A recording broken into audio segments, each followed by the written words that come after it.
Hello friends, welcome to suggestive education. সাজেস্টিভ এডুকেশনে সকলকে স্বাগত জানাই। কনস্টেবল জিডি এক্সামিনেশন 2024 যে পরীক্ষাটা রয়েছে তার জন্য আমরা 2022 প্রিভিয়াস ইয়ারগুলো প্র্যাকটিস করছিলাম, যেহেতু প্রিভিয়াস ইয়ার থেকে অনেক কোশ্চেন কমন আসে। তো আমি আজকে যে এক্সাম ডেটটা রয়েছে 31/1/2023 এবং এক্সাম শিফটটা রয়েছে 3rd শিফট। তো প্রথম কোশ্চেন দেখো, এবং যারা এই পিডিএফগুলো নিতে চাও অবশ্যই তোমরা টেলিগ্রামে জয়েন করবে, যারা এখনও জয়েন করোনি সেখানে সবটা পিডিএফ পেয়ে যাবে। প্রথম কোশ্চেন বলছে, কোচদের জন্য দ্রোণাচার্য পুরস্কার কোন সালে শুরু হয়? তো দ্রোণাচার্য পুরস্কার আমাদের প্রথমে জানতে হবে যে কাদের দেওয়া হয়, যারা কোচ থাকে, তাই তো। তো কোচদের জন্য এই দ্রোণাচার্য পুরস্কার দেওয়া কোন সালে শুরু হয়? অ্যান্সার হচ্ছে 1985 সালে। ড্যাশ বলতে রাজস্ব প্রাপ্তির তুলনায় সরকারের রাজস্ব ব্যয়ের অতিরিক্ত বোঝায়। তো এখানে কি বলছে যে সরকারের রাজস্ব প্রাপ্তি মানে যা ইনকাম হয়েছে তার থেকে ব্যয়টা বেশি হয়ে গেছে, অর্থাৎ কি হয়েছে, ঘাটতি হয়েছে, তো রাজস্ব ঘাটতি। তাহলে বলছে প্রথম ভারতীয় আদিবাসী রাষ্ট্রপতির নাম কি? তো প্রথম ভারতীয় আদিবাসী রাষ্ট্রপতির নাম হচ্ছে দ্রৌপদী মুর্মু। ইনি হচ্ছেন প্রথম ভারতীয় আদিবাসী রাষ্ট্রপতি এবং দ্বিতীয় মহিলা রাষ্ট্রপতি, ঠিক আছে। এবং তিনি 15তম রাষ্ট্রপতি, ভারতের 15তম। এবং তিনি এই যে রাষ্ট্রপতি হওয়ার আগে ঝাড়খণ্ডের রাজ্যপাল ছিলেন, ঠিক আছে, ঝাড়খণ্ডের রাজ্যপাল।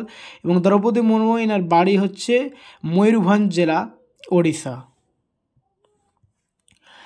রেডির বীজের পার্থক্য কী? এটি একমাত্র রবি শস্য, এটা রবি বা খারিফ নয়, এটি শুধুমাত্র জায়েদ ফসল, এটি রবি ও খারিফ উভয় ফসল। তো রেডির বীজ হচ্ছে রবি ও খারিফ উভয়। সংক্রান্ত একটি বৌদ্ধ উৎসব, এই উৎসবটি ড্যাশ মাসে বেশ কয়েকদিন ধরে পালিত হয়। তো সংক্রান্তি হচ্ছে একটা বৌদ্ধ উৎসব যেটা এপ্রিল মাসে পালিত হয় এবং বেশ কয়েকদিন ধরে পালিত হয়। 73তম এবং 74তম সংশোধনী অনুসারে ভারতে ড্যাশ স্তরে সরকার ব্যবস্থা রয়েছে। তো প্রথমে আমাদের জানতে হবে যে 73তম আর 74তম সংশোধনী কত সালে হয়েছিল। অ্যান্সার হচ্ছে 1992 সাল। আর 73তম সংবিধান সংশোধনীতে বলা হয়েছে পঞ্চায়েত ব্যবস্থা সম্বন্ধে, পঞ্চায়েত, ঠিক আছে, পঞ্চায়েত সম্বন্ধে। এবং 74 সংবিধান সংশোধনীতে বলা হয়েছে পৌরসভা বা মিউনিসিপ্যালিটি সম্বন্ধে। তো এই দুটো মনে রাখবে যে 73তম এবং 74তম সংবিধান সংশোধনী হয়েছিল 1992 সাল। 73তমতে পঞ্চায়েতের কথা বলা হয়েছে, 74তমতে পৌরসভার কথা বলেছে। এবং পঞ্চায়েত আর পৌরসভা কত স্তর, সেটা হচ্ছে 3টি স্তরের। পঞ্চায়েতের 3টি স্তর কী কী? জেলা পরিষদ, পঞ্চায়েত সমিতি এবং গ্রাম পঞ্চায়েত, তাই তো। তো এখানে অ্যান্সার হচ্ছে 3টি। তারপরে কোশ্চেন দেখো, নিচের কোনটি 2022 সালের ফেব্রুয়ারি মাসে কালিদাস সম্মানে ভূষিত হয়েছে? তো অ্যান্সার হচ্ছে এখানে এম ভেঙ্কটেশ কুমার। তারপরে দেখো, 2011 সালের আদমশুমারি অনুসারে কোন রাজ্যের লিঙ্গানুপাত সবচেয়ে বেশি? তো এখানে লিঙ্গানুপাত সবথেকে বেশি বলা হয়েছে কেরালার, ঠিক আছে। 2011 সালের সেন্সাস অনুসারে লিঙ্গানুপাত সবথেকে বেশি কেরালার, সবথেকে কম হবে হরিয়ানা, সবথেকে কম হচ্ছে হরিয়ানা, সবথেকে বেশি কেরালা। কেরালাতে সবথেকে বেশি শিক্ষিতর পরিমাণ বেশি, সাক্ষরতার হার বেশি কেরালাই।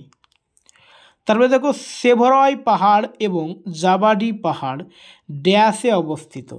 তো সেভরয় পাহাড় এবং জাবাডি পাহাড় এই দুটো রাজ্য যদি বলে, এটা তামিলনাড়ুতে দুটো পাহাড় অবস্থিত, ঠিক আছে, তামিলনাড়ু। এবং এখানে কিন্তু রাজ্য বলেনি, বলছে পশ্চিম ঘাটের উত্তর পূর্বে, পূর্ব ঘাটের দক্ষিণ পূর্বে, পূর্ব ঘাটের দক্ষিণ পশ্চিমে, পশ্চিম ঘাটের দক্ষিণ পূর্বে। দেখো যেহেতু তামিলনাড়ু বলেছে, তামিলনাড়ু আমাদের ভারতের পেনিনসুলা ইন্ডিয়ায় এইরকম জায়গায় তামিলনাড়ুটা রয়েছে, ঠিক আছে। তো এখানে কেরালা, এইরকম জায়গায় এখানে তামিলনাড়ু। তো যেহেতু এখানে পশ্চিম ঘাটটা রয়েছে, এইদিকে পশ্চিম ঘাট পর্বত আর এখানে রয়েছে পূর্ব ঘাট পর্বত। তো যেহেতু তামিলনাড়ু এইখানে রয়েছে, সুতরাং আমাদের পশ্চিম ঘাট অ্যান্সার হবে না, পশ্চিম ঘাট দুটোতে বাদ। তারপর হচ্ছে পূর্ব ঘাটের দক্ষিণ পূর্বে এবং পূর্ব ঘাটের দক্ষিণ পশ্চিমে। তো সেভরয় এবং জাবাদি হচ্ছে এই পূর্ব ঘাটের দক্ষিণ পূর্ব দিকে, ঠিক আছে, দক্ষিণ পূর্ব এইরকম জায়গায়, ঠিক আছে। তাহলে অ্যান্সার হচ্ছে অপশন বি। তারপরে দেখো নিম্নলিখিতগুলোর মধ্যে কে 2022 সালের এপ্রিল মাসে ভারতের বিহারের বোচাহান থেকে বিধানসভার সদস্য হন? অপশন রয়েছে বেবি কুমারী, অমর কুমার পাসওয়ান, রামবৃক্ষ সাদা, তেজ প্রতাপ যাদব। তো অ্যান্সার হচ্ছে অমর কুমার পাসওয়ান। তারপরে বলছে নিচের কোন শাস্ত্রীয় নৃত্য শৈলীতে জাগই এবং চোলাম দুটি প্রধান বিভাগ? তো জাগই এবং চোলাম হচ্ছে মণিপুরের একটি বিভাগ। কোনো কোনো সময় পরীক্ষায় এরকম এসছে যে জাগই ড্যান্সটি কোথায় দেখা যায় বা জাগই নৃত্যশৈলীতে কোথায় দেখা যায়, তো অ্যান্সার হচ্ছে মণিপুর। ঠিক আছে, কারণ এই মণিপুরেরই দুটো ভাগ রয়েছে, একটা হচ্ছে জাগই আর একটা হচ্ছে চোলাম। ঠিক আছে, আর মণিপুরটা কোথায় দেখা যায়? মণিপুরে, মণিপুরে, তাই তো। আর বাকি দেখো বাকি ডান্সগুলো সাত্রিয়া হচ্ছে আসাম, ওড়িশি তো জানো ওড়িশা, কত্থক হচ্ছে হ্যাঁ উত্তরপ্রদেশ। ভারতের সংবিধানের কোন অনুচ্ছেদে ভারতের একজন উপরাষ্ট্রপতির পদকে বাধ্যতামূলক করা হয়েছে? তো উপরাষ্ট্রপতির পদ হচ্ছে 63 নম্বর ধারা। ঠিক আছে, আর 53 নম্বর ধারাটা হচ্ছে রাষ্ট্রপতি সম্পর্কিত, আর 42 আর 49 নম্বর ডিপিএসপিতে পড়ে, এটা হবেই না রাষ্ট্রপতি বা উপরাষ্ট্রপতি, এখানে শুধুমাত্র একটাই রয়েছে 63, কারণ যেহেতু 51 অবধি হচ্ছে ডিপিএসপি এবং 52 থেকে 61 পর্যন্ত হচ্ছে রাষ্ট্রপতি সংক্রান্ত হবে, এবং 62 থেকে শুরু করে তারপরে হবে উপরাষ্ট্রপতি। তো সুতরাং আমাদের 63 নম্বর হচ্ছে অ্যান্সার। বিশ্বে প্রথমবারের মতো পঞ্চবার্ষিকী পরিকল্পনা 1928 থেকে 32 সোভিয়েত ইউনিয়নের ড্যাশ দ্বারা বাস্তবায়িত হয়েছিল। তো এই যে পঞ্চবার্ষিকী পরিকল্পনা প্রথম সোভিয়েত ইউনিয়নে হয়েছিল, এটা কে করেছিল? জোসেফ স্টালিন করেছিল। ঠিক আছে, এই পঞ্চবার্ষিকী পরিকল্পনা আমরা ওই সোভিয়েত ইউনিয়ন বা রাশিয়া থেকে ভারতে নেওয়া হয়েছে, ওখান থেকে আইডিয়াটা নেওয়া হয়েছে। স্বচ্ছ ভারত মিশন ড্যাশ সালে চালু হয়েছিল? তো স্বচ্ছ ভারত মিশন চালু হয়েছিল 2014 সালে।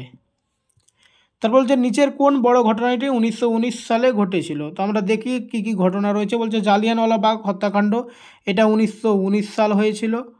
ঠিক আছে, বঙ্গভঙ্গ হয়েছিল 1905 সাল, অসহযোগ আন্দোলন হয়েছিল 1920 সাল এবং 1922 সালে স্থগিত হয়েছিল, আর চম্পারণ হয়েছিল 1917 সাল। তাহলে এখানে 1919 সালে একটাই হচ্ছে, সেটা হচ্ছে জালিয়ানওয়ালাবাগ হত্যাকাণ্ড। 12তম পঞ্চবার্ষিকী পরিকল্পনার লক্ষ্য ড্যাশের বার্ষিক গড় অর্থনৈতিক বৃদ্ধির হার অর্জন করা। তো 12তম পঞ্চবার্ষিকীতে যেটা অর্জন বৃদ্ধির হার ছিল সেটা হচ্ছে 8.2%।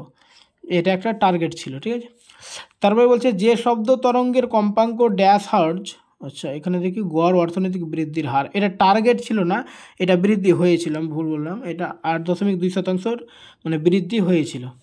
তারপরে বলছে যে শব্দ তরঙ্গের কম্পাঙ্ক ড্যাশ হার্জ এর কম থাকে তাকে ইনফ্রাসনিক তরঙ্গ বলে। তো 20 হার্জের কম থাকলেই সেটা হবে ইনফ্রাসনিক তরঙ্গ। তারপরে বলছে যে ভারতের 2022 জাতীয় গেমসের মাস্কট কোন প্রাণীর উপর ভিত্তি করে তৈরি? তো অ্যান্সার হচ্ছে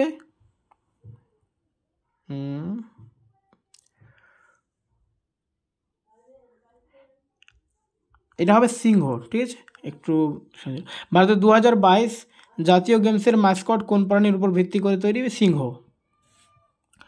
উদ্ভিদ কোষের ড্যাশ হলো প্রাথমিকভাবে অর্গানেল, যেখানে স্টার্চ, তেল এবং প্রোটিন দানার মতো উপাদান সংরক্ষণ করা হয়। তো অ্যান্সার হচ্ছে লিউকোপ্লাস্ট।